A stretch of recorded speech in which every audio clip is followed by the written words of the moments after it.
रवींद्रनाथ टागोरांना जेव्हा Nobel Nobel पारितोषिक जाहीर झालं तेव्हा सावरकरांनी त्यांना अभिनंदनपर एक कविता लिहिली आणि त्या कवितेमध्ये ते लिहितात की मला माझी कवी होण्याची इच्छा का सोडून द्यावी लागली, असं ते म्हणते. लिहितात की कवी कक्ष पूर्ण हा माझा, परी उणीव तेथे जाजा, क्रांतीच्या बाष्पयंत्राचा कक्ष तो.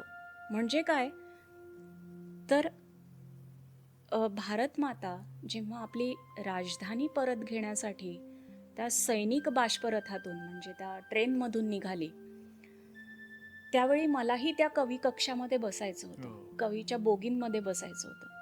पण भारत माता काय म्हटली की अरे तो पूर्ण भरलाय, उणीव कुठे आहे, ती समर कक्षामध्ये.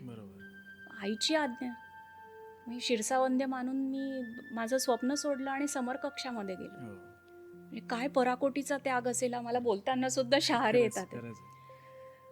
म्हणजे ते म्हणतात की हे मातृभू तुझं मन वाहियेले, वक्तृत्व वाग विभवही तुझं अर्पियले.